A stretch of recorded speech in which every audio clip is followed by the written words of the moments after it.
بسم الله الرحمن الرحيم الحمد لله نحمده ونستعينه ونستغفره ونعوذ بالله من شرور أنفسنا ومن سيئات أعمالنا من يهده الله فلا مضل له ومن يضلل فلا هادي له وأشهد أن لا إله إلا الله وحده لا شريك له وأشهد أن محمدا عبده ورسوله أما بعد فإن أحسن الكلام كلام الله وخير الهدى هدى محمد صلى الله عليه وسلم وإن شر الأمور محدثاتها وكل محدثة بدعة وكل بدعة ضلالة وكل ضلالة في النار.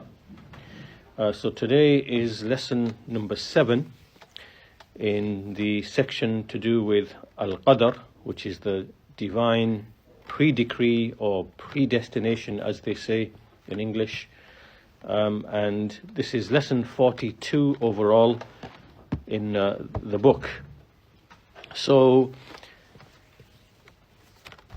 in the previous lesson, we discussed a number of issues. These issues, so just to step back a little bit, we first of all established that Al-Qadr is Allah's prior knowledge of all things. And from that knowledge, there are other steps, which is everything to occur being written down, and then at the point when a thing is decreed to happen, Allah Azza wa Jal, He wills it to happen, and then it comes to be by way of the material causes and effects with which Allah has created His creation. Right? So just to make sure that we start with Allah's ilm, Allah's knowledge, then there's kitabah. These two are before the thing decreed. Then there is Allah's will and Allah's creative power. Right? So we discussed that at the beginning, the first few lessons. So on the basis of that, we then looked at the issue of the causes and their effects. Right? So the causes and their effects, meaning the way that Allah's creation, how it functions, how it operates, the material, the physical causes and their effects, and that we believe in the causes and their effects. We believe that things have properties, everything has a property, chemicals, minerals, substances, they all have particular properties. And on the one hand, we believe that the effects are caused by the properties, and on the other hand, we believe that Allah placed those properties in things and He is the ultimate cause. To Him belongs the ultimate power.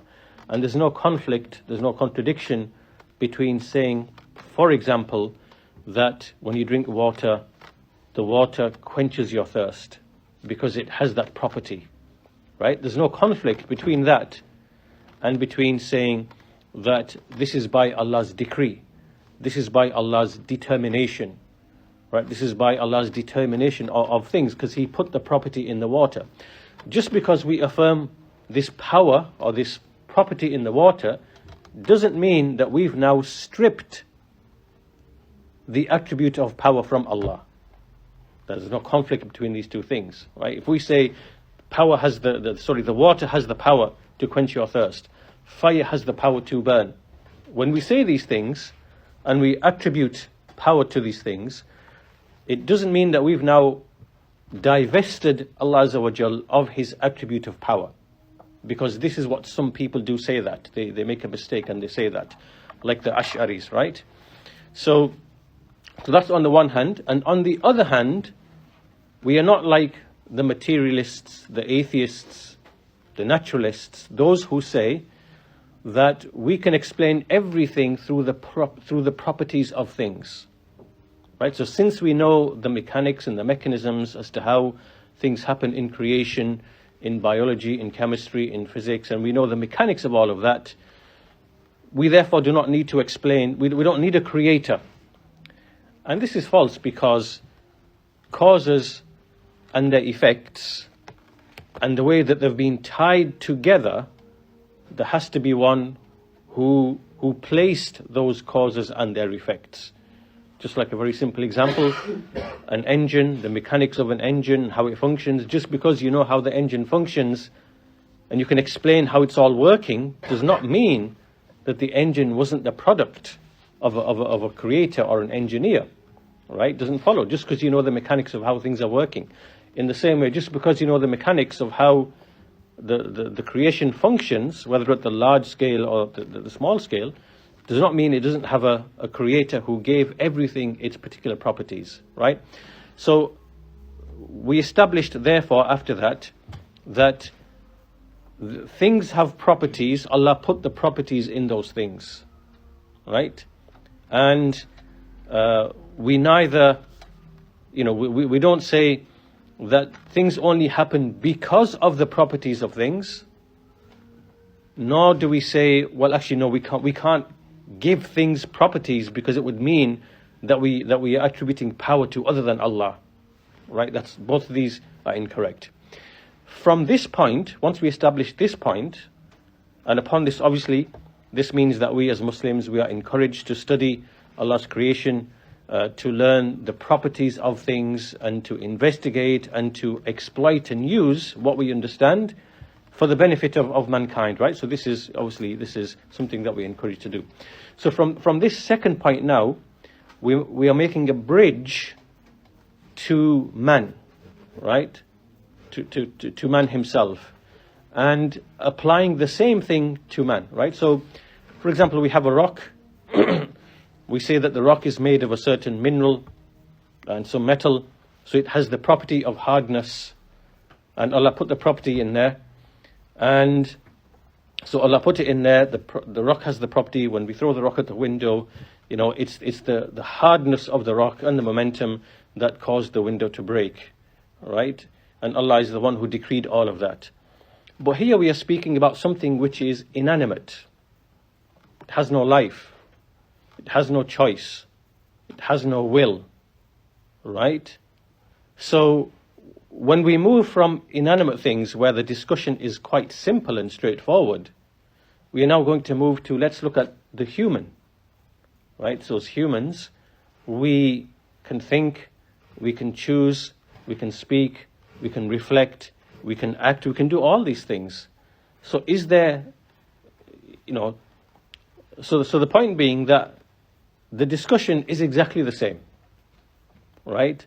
So just like we say that the rock and all its properties are from the will and decree of Allah, from the will and the creative power of Allah, when we come to man and we see man as one who can speak and think and reflect and choose to act, choose not to act, all of his properties, they have been put in him and given to him by Allah subhanahu wa ta'ala, right? Which means it's exactly the same, that whenever a person wills to do something, that's only been possible through the will of Allah, right? Because Allah gave him the property of having a will.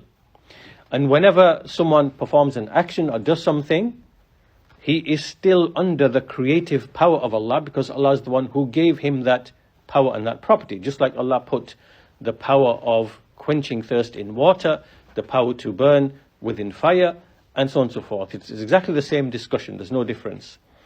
So likewise, there is absolutely no contradiction between saying that a man cannot will and cannot do except as Allah wills and Allah creates for him to do, right? There's no contradiction between these two things. Just like there's no contradiction in saying that this rock and whatever its properties are cannot do except what Allah has put in the rock for it to be able to do. Do you understand? Right? So this is what we discussed in the previous lesson, and that was one of the issues that we raised, which is that a man having a will and having power, the ability to act, and then acting, being an agent who acts,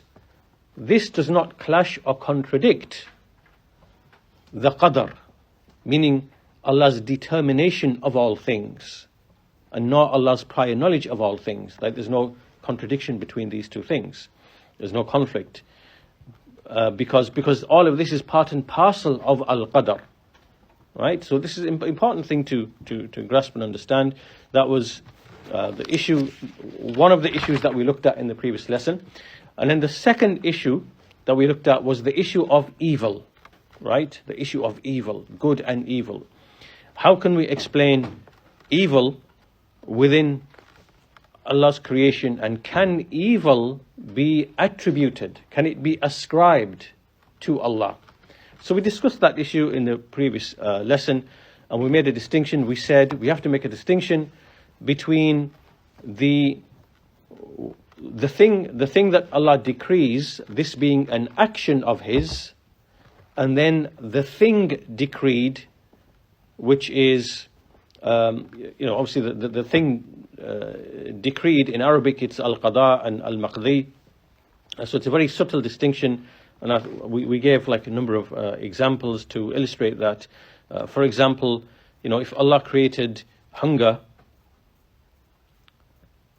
right, in Allah's action of creating hunger or death or disease or poverty, in His action of creating and decreeing, it's wisdom. It's wisdom.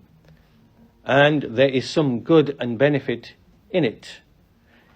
Even though, from our point of view, when we experience these things, there is harm and evil for us. Right? So, although there is evil in what is created, and evil arises within creation, in the action of Allah in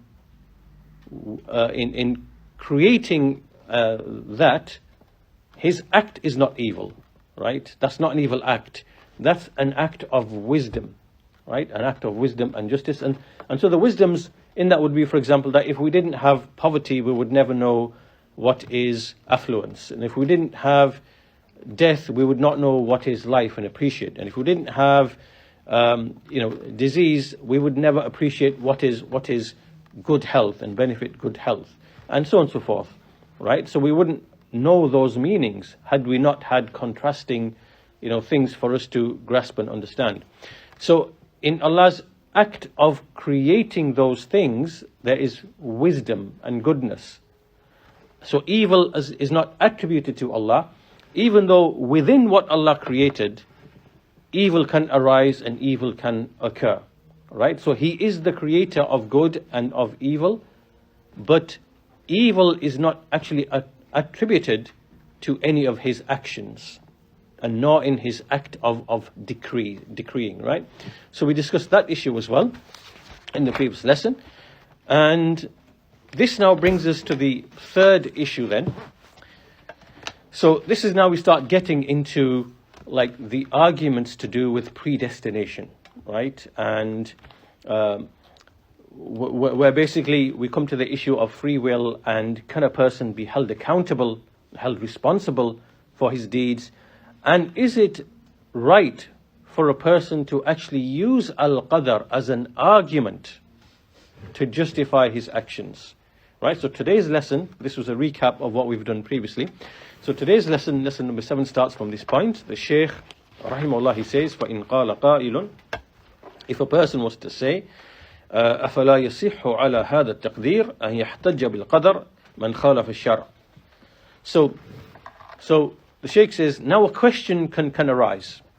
Someone could say that everything that's been explained up until this point, everything that we've discussed now, can a person not use the argument of al-qadr, the argument of predestination, and say, well, okay, if there is predestination, then can I not use that as an argument if I oppose the legislation?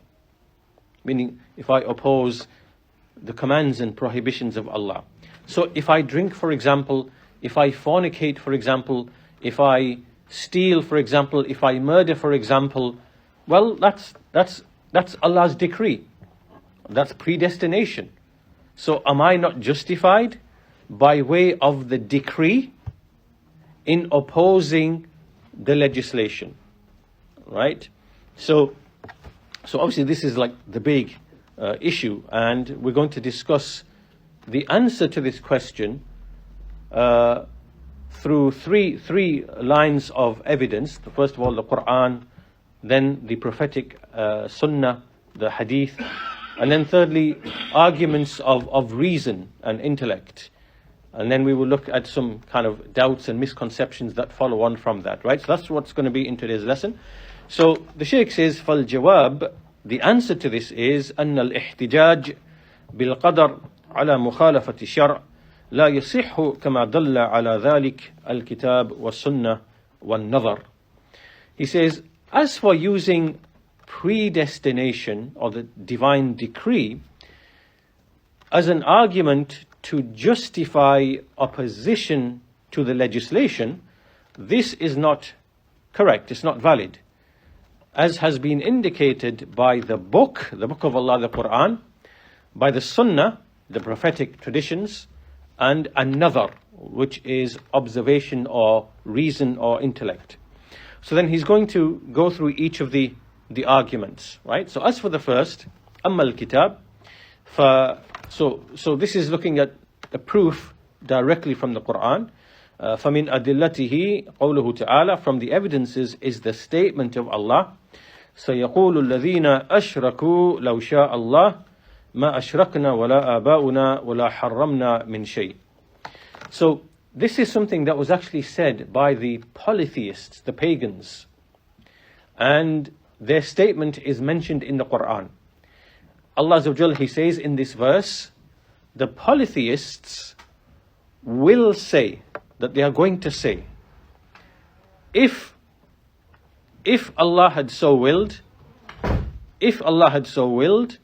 we would not have committed polytheism. We would not have fallen into polytheism if Allah had so willed. And nor would our forefathers, they wouldn't have done this either. And nor would we have made unlawful things which meaning Allah had made lawful, and which we made unlawful, we wouldn't have done that either. So we would not have fallen into polytheism, nor would our forefathers, nor would we have made unlawful what is lawful, if Allah had willed for us not to do that.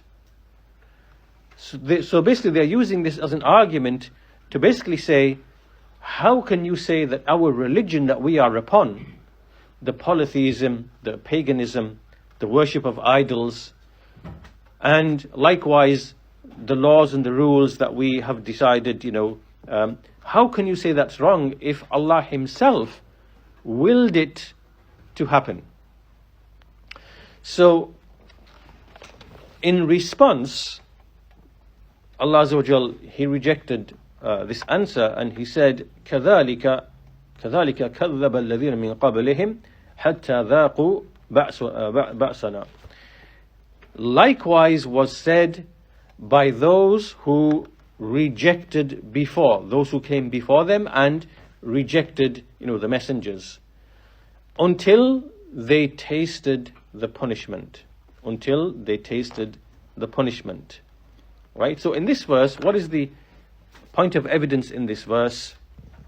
The point of evidence is that here, the way that Allah's prior knowledge and prior decree, the way it's being used, is not from the angle of submitting to al-qadr, of submitting and showing submission to what Allah has decreed. Rather, it's being used as an argument to justify opposition to His legislation. And the fact that this argument is not valid is shown by the fact that Allah Azza wa Jal said straight after, كَذَلِكَ كَذَّبَ الَّذِينَ مِنْ قَبْلِهِمْ حَتَّى ذَاقُوا بَأْسَنَا, that this same thing was said by the people who came before, and they continued like this until they tasted the punishment, right? So meaning that if this was an argument for you, then why did Allah punish you then? Right? So your argument is falsified, because your argument is, if our religion is wrong, if our religion is wrong, so this is the pagans of Mecca saying this, if our religion is wrong, we are worshipping idols, we are worshipping dead people in the graves, we are worshipping, angels, we are worshipping the jinn, if this way is wrong, then why did Allah will for it to happen? How can you say our religion is wrong, O Muhammad alayhi salatu wasalam? How can you say that to us, that our religion is false, when Allah is the one who decreed and willed for this to happen? So our religion cannot be wrong, it must be right. Right? So in response, the argument is that this thing that you are saying, this argument you are using, people before you used the same argument and they were made to taste Allah's punishment. So if your argument was correct, then why did those people get punished then? For example, why did the people of Pharaoh and the people of Nuh, and the people of Lot, the homosexuals, and why did they get punished then? Why did they get punished if what you are saying is correct? Right? So this is the Quranic argument against the pagans of Mecca, to show that this is not a valid argument because of the simple fact that Allah punished nations for their polytheism, for their disbelief, for their rejection of the messengers. So this cannot be a correct argument. Okay. A second evidence from the Quran is the statement of Allah Azza wa Jal in Surah An-Nisa, the 4th chapter, verse 165.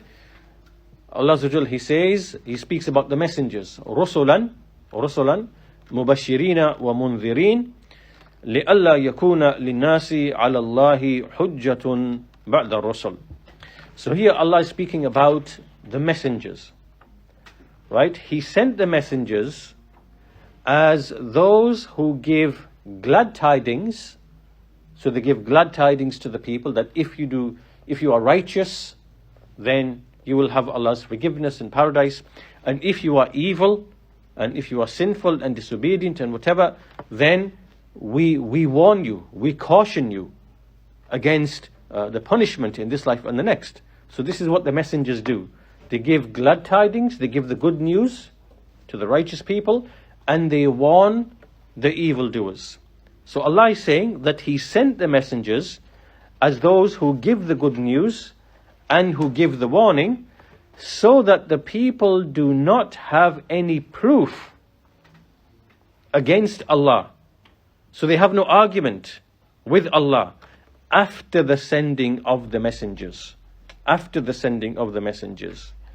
So the Shaykh says, فَبَيَّنَ اللَّهُ تَعَالَى أَنَّ الْحُجَّةَ قَامَتْ عَلَى النَّاسِ بِإِرْسَالِ الرُّسُلِ وَلَا حُجَّةَ لَهُمْ عَلَى اللَّهِ بَعْدَ ذَلِكَ وَلَوْ كَانَ الْقَدَرُ حُجَّةً مَنْ تَفَتْ بِإِرْسَالِ الرُّسُلِ. So he says, so here in this verse it's become clear that Allah Azza wa Jal has established the proof against mankind by sending the messengers. And after that, after the messenger has been sent, now there is no argument. You can't use al-qadar, Allah's decree, as an argument now, because the messenger has been sent. And if using al-qadar was a valid excuse, then why would Allah say in this verse that mankind has no proof after the sending of the messenger, after the sending of the messengers? So this second verse, what is the point of argument here? The point of argument here is that Allah sent the prophets and messengers, they made clear the path, and Allah explicitly stated in the verse that He sent the messengers so that mankind would not have any excuse after the messengers were sent. So the messengers were sent and they said, this is the path of good, this is the path of righteousness, this is the path of paradise, and this is the path of evil, this is the path of corruption, this is the path towards hellfire. So they've conveyed that and made that clear to you now. Right? And once the messengers been sent and made that clear to you, now the excuse has been cut off. You can't now use any argument of pre-decree and it was determined for me and this, whatever, because the guidance has been basically conveyed to you. If it was a valid argument, then Allah would not say that in the Quran, لِأَلَّا يَكُونَ لِلنَّاسِ حُجَّةٌ بَعْدَ الرُّسُلِ.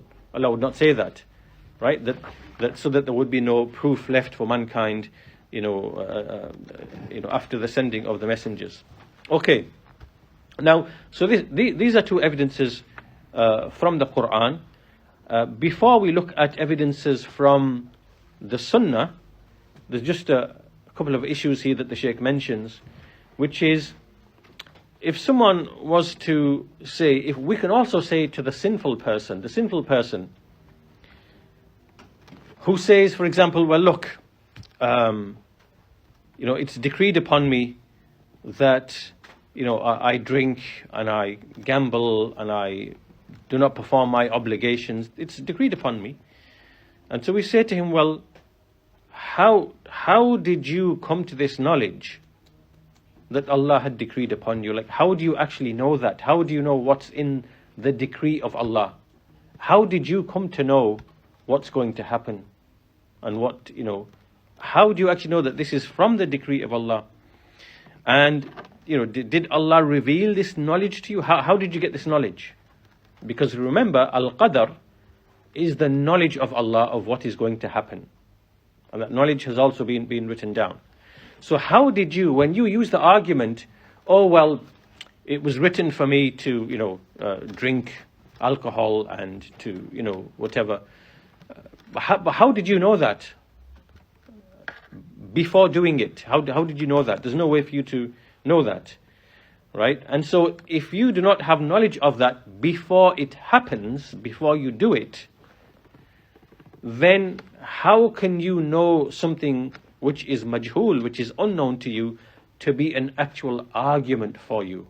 You can't do that, can you? You can't say, well, it's decreed for me, to drink alcohol tomorrow, or to, miss my obligations tomorrow. It's decreed for me, and then you don't do it. But then you don't have the knowledge that that's actually been decreed upon you. So how is that now an argument? You can't really use that as an argument. And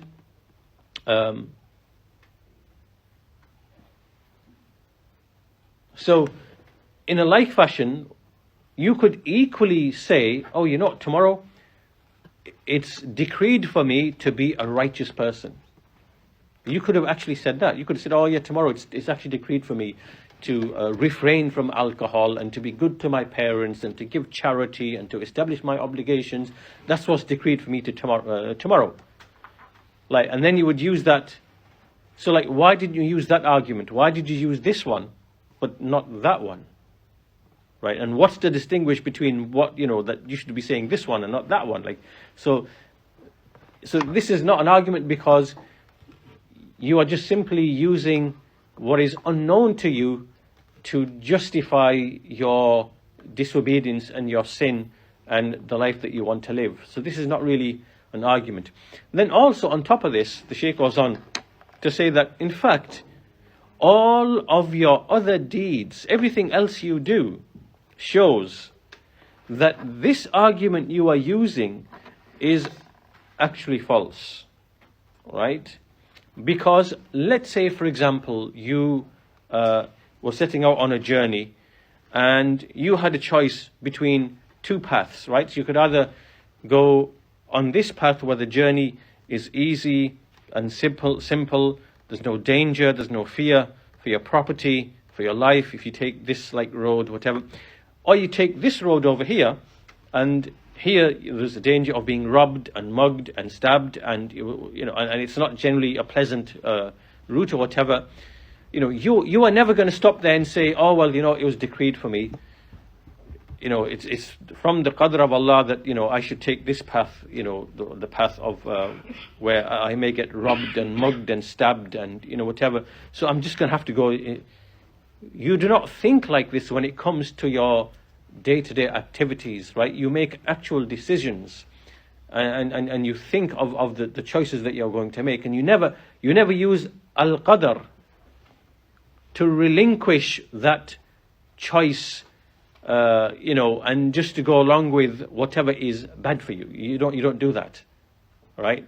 So therefore, when you now use the same argument to choose sins and disobedience which are bad for you, it shows that your argument here is falsified by everything else you do in the rest of your life. It's a contradiction, right?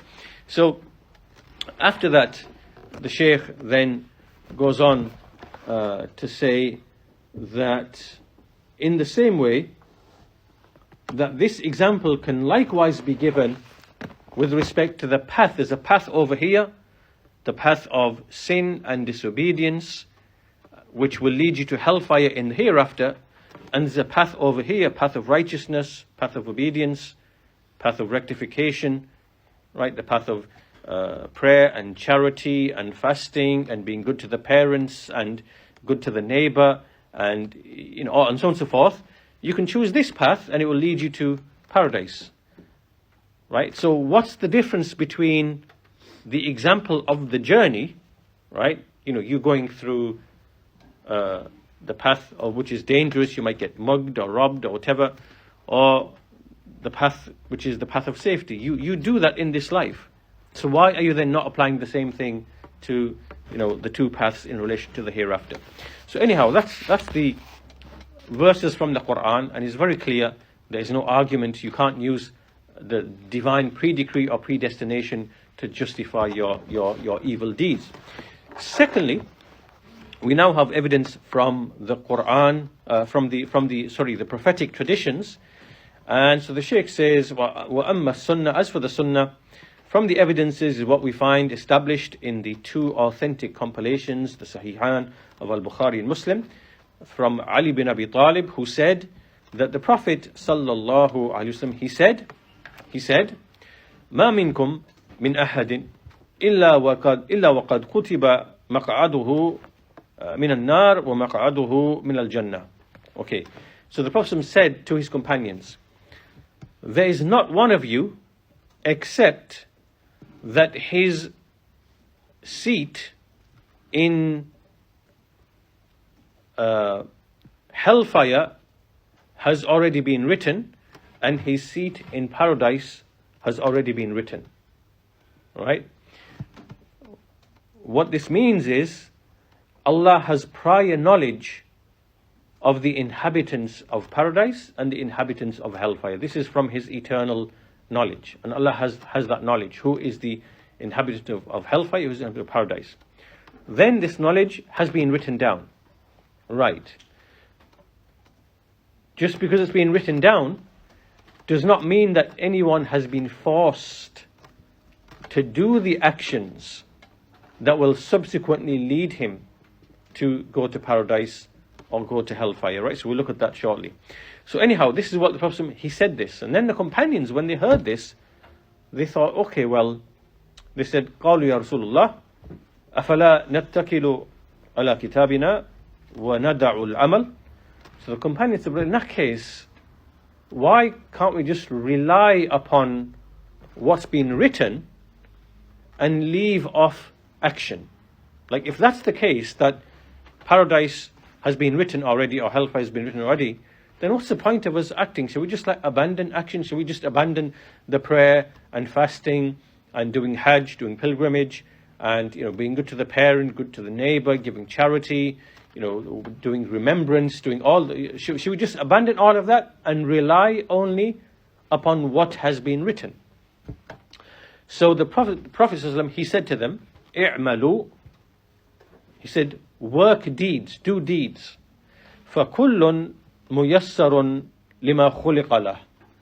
Because every person it will be facilitated for him, it will be made easy for him to do that for which he was created, to do what he was created for. As for the one who is from the people of happiness, meaning of paradise, then the deeds of the people of happiness will be facilitated for him.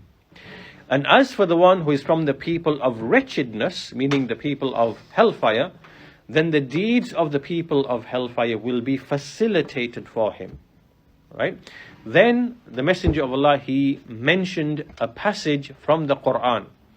And in this passage, which is in Surah Al-Layl, towards the end of the Quran, فَأَمَّا مَنْ أَعْطَى وَاتَّقَى وَصَدَّقَ بِالْحُسْنَى فَسَنُيَسِّرُهُ لِلْيُسْرَى وَأَمَّا مَنْ بَخِلَ وَاسْتَغْنَى وَكَذَّبَ بِالْحُسْنَى فَسَنُيَسِّرُهُ لِلْعُسْرَى. So Allah said, as for the one who gave in charity and who feared, meaning feared Allah, and he believed in, meaning paradise and the hereafter, then we shall make easy for him the path of easiness. We shall make it easy for him. And as for the one who was stingy, meaning he didn't give in charity, and he considered himself to be self-sufficient, and he disbelieved, meaning in the hereafter, paradise, and so on and so forth, then we shall make easy for him. We shall make easy for him, like the path of, like the difficulty, and difficult for him to do the righteous deeds. So, what do we take from this hadith, this tradition? So, the Shaykh goes on to explain that this is like, for example, if a person says, if Allah has decreed for me to have a son, then what's the point in me getting married? Right? Getting married to have relations in order to then have a child. Like the person who says this, like the person who says, if paradise has been written for me, then what's the point of me doing anything? Shall I not rely on the fact that paradise has been written for me? This would be the same as saying that if it has been decreed for me to have a son, to have a child, then what's the point in me getting married? Then it's going to happen anyway.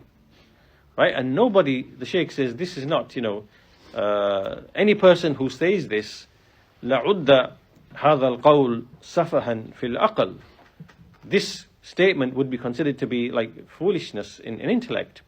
In the same way, if a person says, well, I'm thirsty, or I'm starving, I'm hungry, if Allah has decreed for me, for my hunger to be removed, then it's going to happen anyway. What's the point in me having food? What's the point in me taking food? It's going to happen anyway. But this is stupidity, because we know that Allah has only, in His creation of the creation and His decree, He's decreed it to be such that if you are hungry, that hungry will go if you eat food. And if you want to have children, it's by having relations within marriage. In exactly the same way, just as, for example, if you are hungry and Allah has decreed, and it's in His prior knowledge that your hunger will be removed at a specific point in time, and that's in Allah's knowledge, then that hunger being removed will only be because you will eat food. So you will eat food and your hunger will be gone, right? Because He took the means. In exactly the same way here, when the Messenger said that there's not one of you except your place in paradise or hellfire has already been written, that's because it's in Allah's prior knowledge, right? So a person will only get to paradise by doing the deeds of paradise, and a person will only enter hellfire by doing the deeds of hellfire. And so each person, it will be facilitated for him to do exactly that, right? And that's based upon the person who seeks guidance and wants guidance. Allah will make it easy for him, right? The one who believes in the hereafter, the one who seeks the hereafter, Allah will make it easy for him to do deeds of righteousness. And as for the one who doesn't believe in the hereafter and doesn't do the deeds, then it will be made hard for him to basically to enter into paradise. So the point being that this should now be very clear, because just because it is in Allah's knowledge that at some point you will be hungry and your hunger will be removed, Like for example, you will go to sleep tonight. In the morning, you will wake up and you'll feel hungry. You will feel whatever, or thirsty even, right? And so that's in Allah's knowledge. That's going to happen, and it's written down as well. So you don't now say, well, okay, well, if it's written and whatever, then there's no point in me actually drinking any water in the morning or having any food, because my thirst or my hunger is going to go anyway. Now, if you were to think like this, you would be counted as the Shaykh says, it's a idiocy, it's a foolishness in intellect. So in the same way, just because it is in Allah's knowledge that these people here are in paradise and these people there are in hellfire, it doesn't mean that you say, well, okay, if that's in Allah's knowledge and it's written down, then obviously there's no point in me praying and fasting and doing righteous deeds, because it's going to happen anyway. No, it's not. Right? You only enter paradise through the ways and means which have been legislated for that to happen. And so what this means is that you don't rely upon the decree, al-qadr, that Allah has decreed things. Rather, you take the ways and the means. And the one who seeks the hereafter and paradise, Allah will make it easy for that person. Right? So that's why you see the believer who believes that he will be resurrected, he will be held to account, he will be rewarded, good with good, evil with evil, right? This person has the seeds of Iman in his heart. Allah will now make it easy for this individual to do righteous deeds and to take the ways and means through which he will enter into paradise after Allah's mercy. On the other hand, you have a disbeliever who basically believes, Darwinian evolution, there's no purpose to life, there's no hereafter, there's no resurrection, there's no absolute right and wrong. And so, I'll make my own philosophy and I'll decide what's right and wrong. And, he just lives that life. Well, okay, that's what you've chosen. Allah will make it easy for you to, to do the deeds that basically are going to eventually lead you into hellfire, because you've been written for hellfire. But at the same time, no one has forced you to do anything. You were given the opportunity to act. Right? You were given the opportunity to act, but you chose to act and to do things that would be the means for you entering into hellfire. Right? So, the point being here is that where are we? Yeah. So this is an evidence from the prophetic sunnah that shows, no, you cannot use al-qadr as an argument. You can't say, if I'm decreed to be in paradise, I might as well just sit and do nothing, because then I will go to paradise anyway. You don't think like that. Right? So that hadith is a clear proof, because the messenger said, rather you should work, do deeds, because everything will be made easy for the person to whatever his destination is. Okay, so that's evidence from the Sunnah, and there are other evidences as well. Now we come to arguments of reason. Right? Now we come to arguments of reason and intellect. And the first, so the Shaykh says, وَأَمَّا النَّظَرْ فَمِنْ أَدِلَّتِهِ, as for reason or intellect, from its arguments is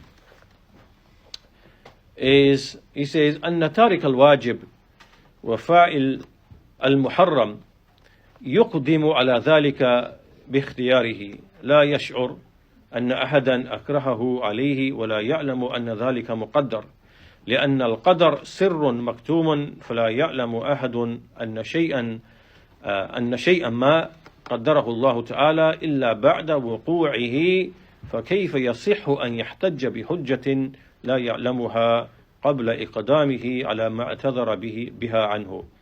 So, and then he says, continues, ولماذا لم يقدر أن الله تعالى كتبه من أهل السعادة فيعمل بعملهم دون أن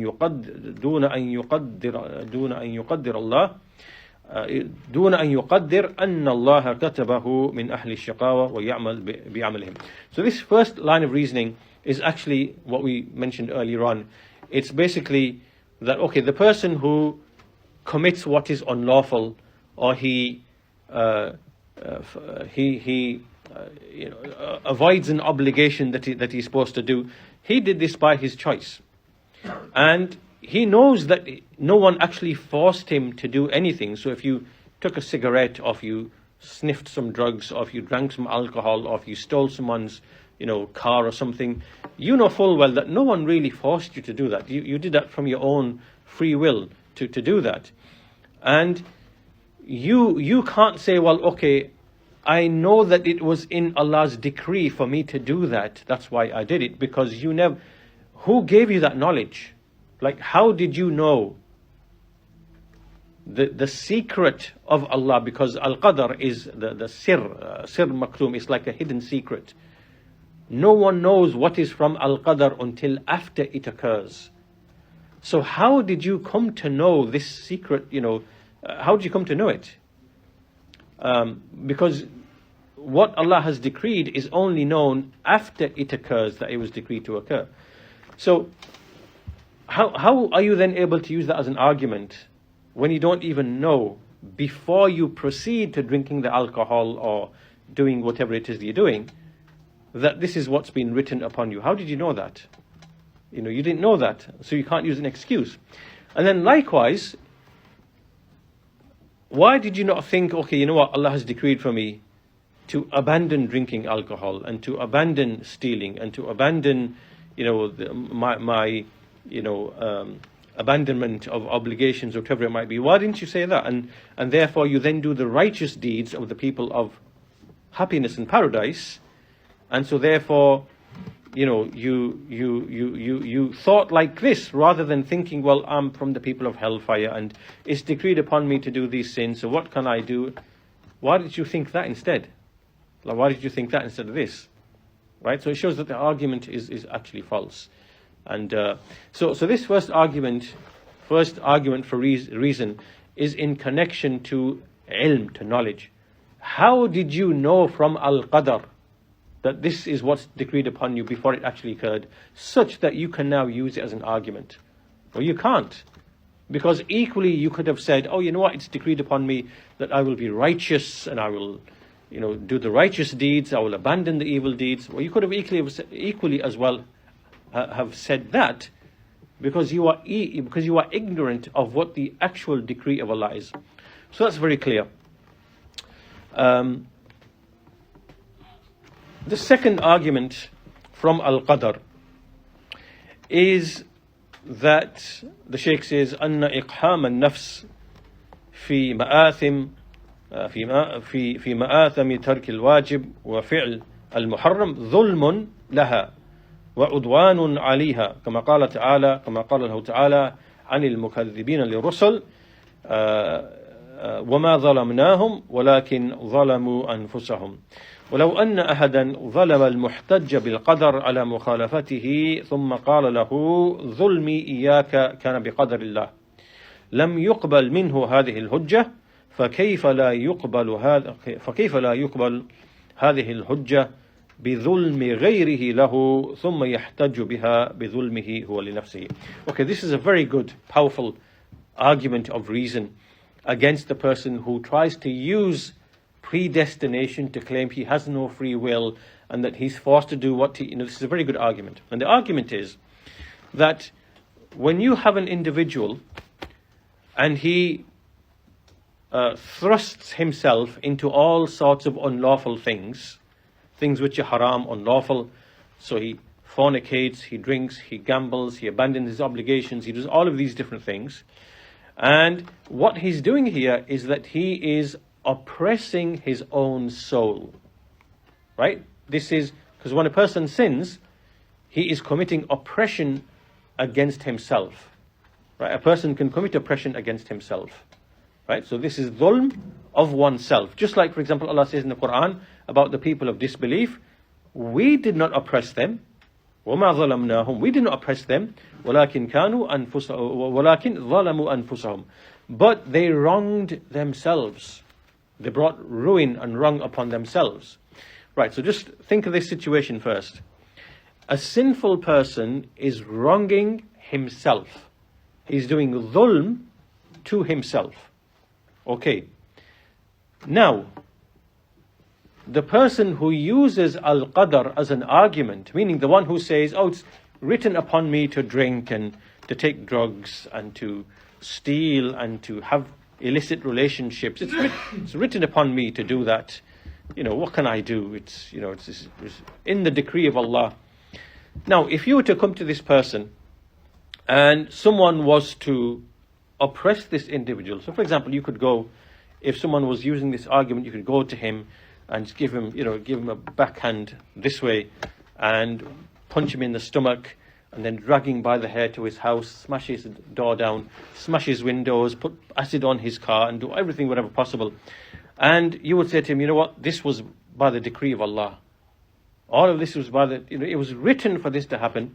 And so you have no, obviously I'm sure you're going to be happy that with the decree of Allah, just like you're happy with committing sins and, but he would never accept this. He would never say, so, if you have to give him a slap, he would say, oh yes, the decree of Allah. And you punch him in the stomach, oh yes, the decree of Allah. And you smash his door down, oh yes. He's not going to make that argument, he's not going to say that. And he would want justice, right? He would take action against you, he'd report it to the police, he'd, get compensation, whatever it might be. He would never ever accept this argument if you were to actually oppress him, right? So the argument being, how can you use as an argument to justify your oppression of your own soul, while at the same time you would never accept someone else oppressing you? Like, so this is like a big contradiction, right? You would actually demand justice. If someone wronged you, robbed you, stole from you, destroys your property, kills someone in your family, you would demand justice. You would never say, oh, this is the decree of Allah. You would never say that. And this shows that this argument is foolish. And in fact, while we are on this topic, and I think I might have raised it previously as well, this is where we also look at the arguments of like the atheists as well, the atheists, the materialists. There was a clip of that's his name, yeah. There's a kind of actor comedian called Stephen Fry, right? You might have heard of him or whatever. I think that's his name, Stephen Fry. And there's an interview where he's being asked by somebody that if you were to meet God, so he's an atheist. He's an atheist. If you were to meet God, what would you say to him? So he goes, well, what I would say to God would be cancer in children, leukemia. Like basically what he's trying to say is like, how can you be a good God? And how can we see all this evil and harm and pain and suffering, in disease in children? And that's his basic point, right? That this is what he would say. Now, obviously, this argument is an argument of emotion. This is an emotional argument, right? And it's a contradiction because this is actually an illegitimate thing for you to say, because in your mind there actually is no creator to begin with, right? So there is no God, there is no creator, there is no being. It's a figment of the imagination. It's been made up by people, right? So if that is what is factual reality, then this argument and raising this argument and using this line of reasoning is not possible for an atheist. You can't come along and say, well, there can't be a God because there's so much suffering, and how can be suffering alongside, this is evil, this must be an evil God, this must be a angry God, this must be this line of thought is not legitimate for you to raise and to start speaking like this, because it's only one of two things. Either subconsciously, in your subconscious mind and in your psyche or in your fitra, your natural disposition, there is an innate acknowledgement that there is a being behind this creation. And therefore, instinctively, you are trying to put the blame, right, as an emotional argument, right, upon this being. And you're doing it subconsciously. So really, deep down, you actually do believe in a creator or a being, right? Because instinctively, emotionally, and subconsciously, you are being led to put blame on a being, which means that there must be a being, right? It's either that, or you are mentally ill. You are mentally sick, because you are imagining, because in your mind something doesn't exist and is a figment of the imagination, and there is no creator because there's only evolution, but yet you want to pour anger and scorn and resentment against a being that doesn't actually exist. Right? So that means that this now is a mental issue. You need some help mentally. Instead, what you should be saying, what the atheist should be saying, is, well, since there's cosmic evolution and then there's biological Darwinian evolution, and since that explains everything that comes to be, inclusive of everything like war and exploitation, and, for example, when it comes to illness and disease, why is there disease? Well, it's because there are greedy capitalists, who basically cut corners, and they make pollution, and they create synthetics, and they put it in our food, and because of malnutrition on the one hand and toxicity on the other hand, these diseases arise and whatever. All of this is like part and parcel of the cosmic, geological, then biological evolution. It's all Darwinian. So what we should be saying, well, cancer is just it's part of survival of the fittest, and it's just Darwinian evolution. That's what you should be saying. That's what your answer should be. As an atheist, you shouldn't be trying to put the blame on what is to you an imaginary being that doesn't actually exist. Right? You can't be doing that, right? And likewise, if someone was to shoot you dead, that would just be, well, that's survival of the fittest. That's simple Darwinian evolution. I was dumb enough to be shot dead. So obviously I don't deserve to survive because obviously I wasn't smart enough to not be shot dead. Do you understand? So, there is no argument here along the lines of justice, because this is to do with justice, but also from the angle of evil as well. Like the atheists would bring this from the angle of evil. How can there be evil if there's a God? Why is there leukemia? Why in children? Why are children being trafficked and killed? And war and whatever. Well, that's just survival of the fittest, Darwinian evolution. That's all that is for you. For you, that's all that is. Why are you angry? What are you angry about? What do you want to get angry against? Molecules, against the oxygen atom, and what do you want to be angry at?